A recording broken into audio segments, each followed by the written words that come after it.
Продолжуваме, браќа и сестри, по теми кои најчесто вие ги одбирате, односно стануваат нејасни. Денеска нешто сакам да проговорам за гневот.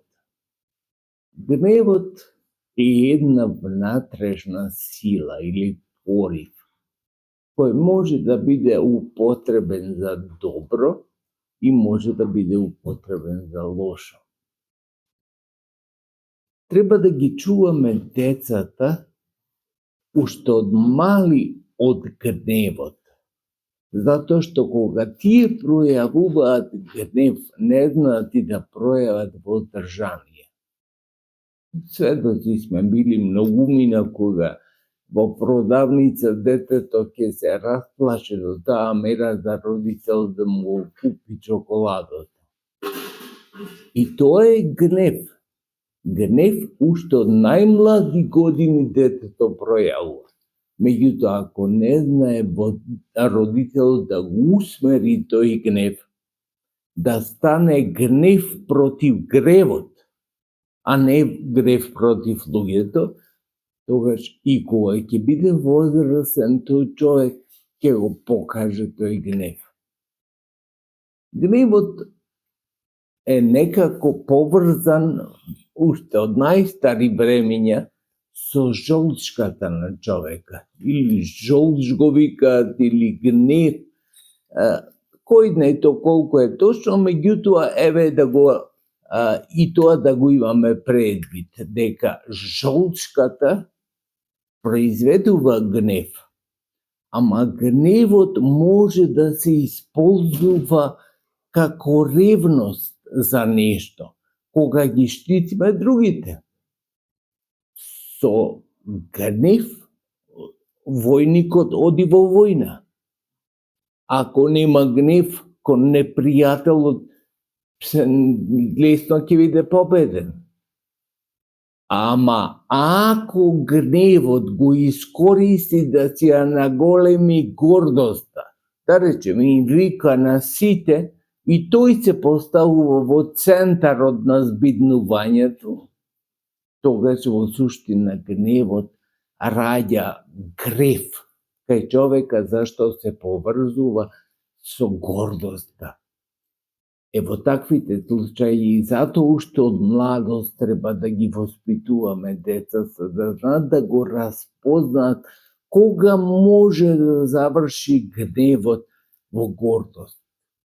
А тој најчесто ќе заврши кај луѓето што немаат духовен живот. Немаат духовен живот и тие мислат дека за се критериум тие. И секој друг кој поинаку направи нешто, тие со гнев му се обраќаат. Зошто така? Па како ти не го знаеш тоа? Па како, дали си возрастен, дали имаш школа или кој некакви лоши епитети може да му залепат на некој. Затоа што не се воспитани во гневот. Ако човек е воспитан во гневот, рековме, гневот е и добра работа. Значи, во суштина е една ревност кон доброто. Ама да заврши брзо. Тоа значи апостол Павле вели да не ве најде гневот до вечерта. Ама може би уште построг требаше да биде. Да рече да не ве најде гневот по 2 минути. Значи, од една страна дозволено и потребно, не само што е дозволено да се гневиме, ама да не го задржиме тоа. Таа мајсторија може да направи некој кој живее духовен живот. Да не го задржи гневот, зашто гневот може да биде колку добра и надградителна снага, толку и разградителна сила. Затоа е потребно на начин да се однесуваме уште од детски години правилно кон гневот. А тоа ќе не упатат родителите.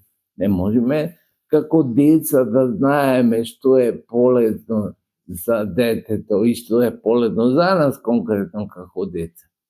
Родителот треба да не воспита. Кога гледа дека нашиот гнев оди кон себе пројавување, тогаш тоа е опасен гнев. И треба да ни го предочи одма, уште родителот, тоа кај ќе завршиш така да се гневиш на сите, да се лутиш на сите, и да мислиш дека само твојот критериум е исправен критериум. Ама, ако умерена доза на гнев дозволува родителот и на детето, тоа му создава критериум да ги брани, да ги штити другите, ближните. И ако има длабоко сознание детето дека гневот може да заврши во гордост, а гордоста е најлуд грев, тогаш треба да знае како умерено да го применува гневот.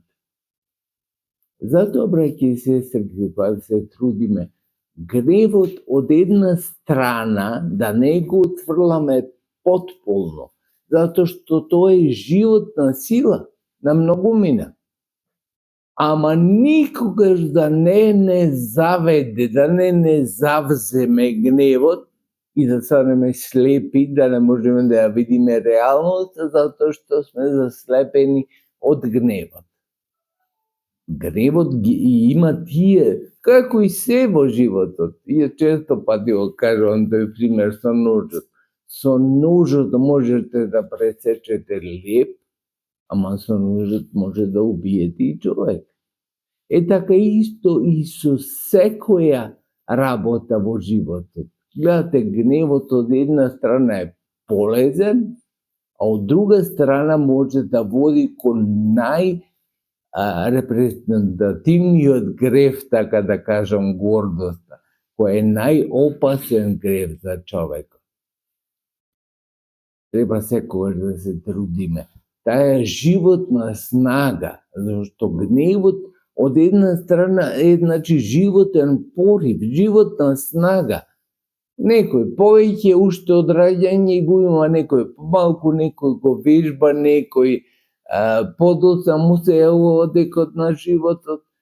Ама од една страна е животна сила, а од друга страна може да биде голем инхибитор, голем запирач во духовниот развој на човек.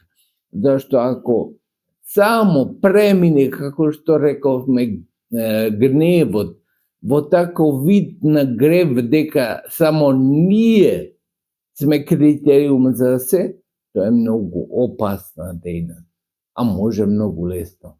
Велам, ако не е образуван и воспитуван уште од детски години.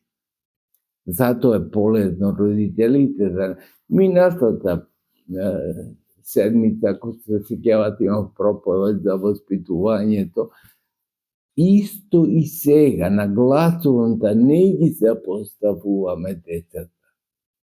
Не е само роди го детето и фрли го на буниште, и како што вели поговорката, ако имам среќа, фрли ме на буниште. Не. Родителската должност е да го воспитува. Не само да му даде хране додека е немоќно, туку да му даде да се воспитува, се храни, значи духовно.